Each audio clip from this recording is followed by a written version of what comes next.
All right, so we are saying goodbye to a few things this week, locally at PaddleWheel, and nationally, internationally. The Blackberry seems to be very much on its way out. Most headlines will have you believe that they're not going to do well, but the market numbers, those are things that don't lie, and they're basically what I heard in the last couple of days is their only hope is if a really rich person buys them, which is really not a good business plan. No. It's too bad because BlackBerry seemed so up there for so long. Like it was such a staple and it was such a source of pride for Canada, right? Yeah, they poured everything into the Q10 and the Z10 and whatnot, and basically it just hasn't panned out. I think I was reading that one of the reasons that their stock share fell so bad was because of the number of those Series 10 phones that didn't sell. They had a bunch of unused. Yeah. So you just think, mid 2008, you have $145 share. Now you got a $8.68 share or something like that. That's gotta hurt. That's gotta hurt.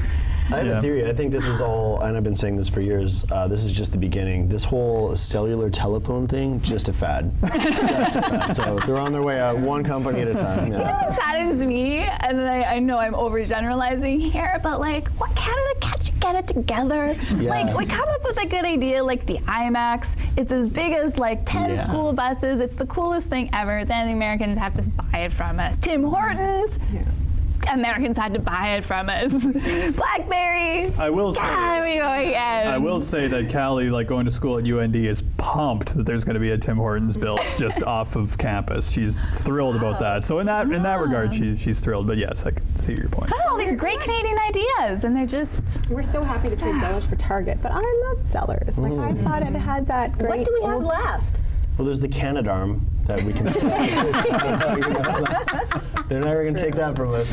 We've got a great sense of humor. We really do. We absolutely do. Yeah. We're nice. Passive as a people. Like, is it that we're like, oh, that's okay, you have it? Like, it's a good idea, but it's yours. Like, I think we're perceived as more passive than we are. Yeah. Like I saw like one of those cheesy series of picture email forwards the other day, and it was on the subject of Canadians, and it was obviously not done by a Canadian. It was done by an American because it was all like, oh, please, thank you, like all this super polite stuff that, I mean, we're perceived as being that polite, but we're not really that polite. Sorry, we're not really that polite.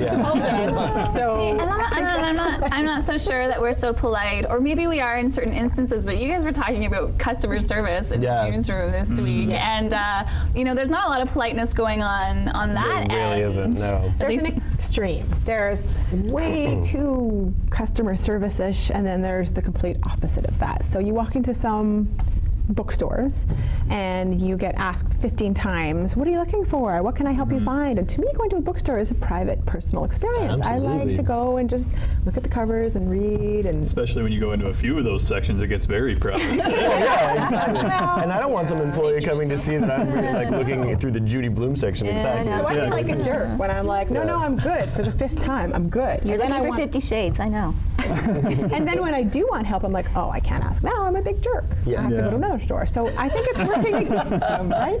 New store. But how, and then there's the other extreme where there's no customer service. People are rude, and how do you fight back as the consumer? How do you approach that person who doesn't make the rules of the establishment? They're just working for their $12 an hour or whatever. But you're mad and you want to get something done. I mean, how do we? It comes down to how we treat each other.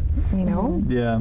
No, and I always say, people that work in customer service, I think, it depends how you look at it, but I always think, man, I think they've got one of the hardest jobs in the world, because some people come in just absolutely livid about this product that this poor customer service rep had really nothing to do with, you know what I mean? And it just happens to be that person that gets the brunt of all the anger. And just being in sports and reporting as I do, sometimes, you have the athletes that are a little bit upset and they fire back at you, but it's nowhere near the same as somebody that's kind of put, their hard-earned money into some product, and then they come at you and they just, lay it all into you, and then sometimes it ends up they just need to get that 30 seconds out, and then they're all fine. Well, exactly. I think there are two kinds of complaining to a customer service rep. There's the kind of complaining that's constructive and that has a goal and like, hey, I had this happen, can we work to fix this? And then there's the kind of complaining like, I just hate my life and I need to spew it out at someone for 2 minutes or whatever, and then I'll feel okay, but sorry about that, you know? But then that's also on the flip side too, if you think of people in the customer service industry.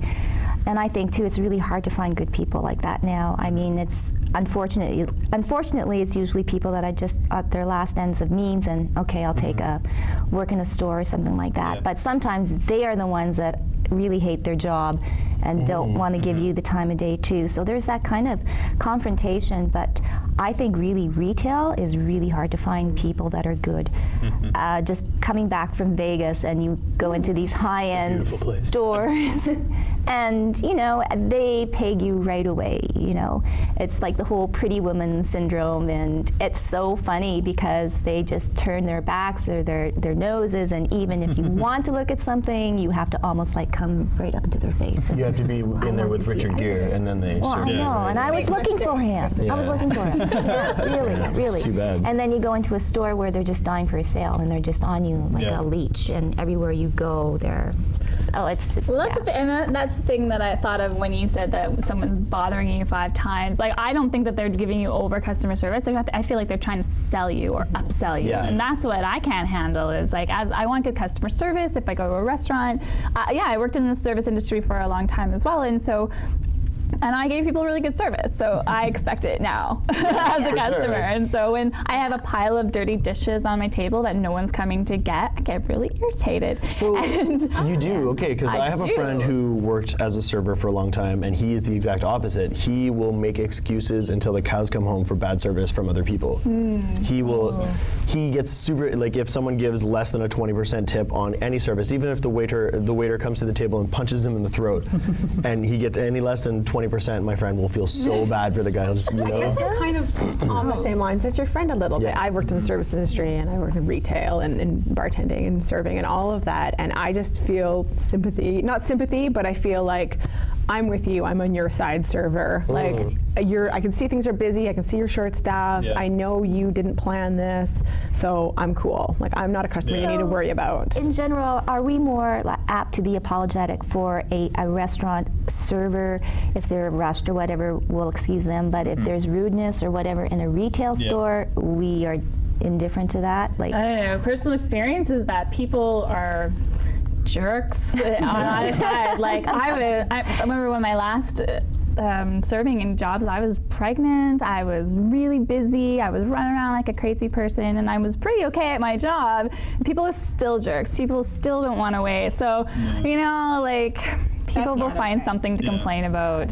There's definitely jerks on both sides of the counter. You know? It's just the idea of, if you are upset, what do you need to do to get your problem solved? Do you need to be angry necessarily, or can you be reasonable? Kill them with kindness. I think a lot of complaints come from the whole culture of the customer is always right.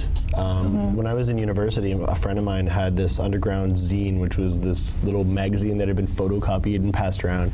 I miss those. And it was about, oh cool, well, I just missed seeing them because I don't look at them anymore. This one was about people that make their entire living complaining about stuff, and they document it. So they'll go into a restaurant 5 nights a week, and they will find some reason to get the meal for free. They'll find some reason to get their clothing for free, or their experience at a water park for free. And it was great. I thought it was horrible, but it was so interesting that these people actually, you know, they're not complaining about bad service, they're finding a way to just get free stuff all the time. Well, there's a ton of free Blackberries on. Absolutely. If anybody's interested in those, we're going to take a quick break and talk a little bit of other innovations in just a minute.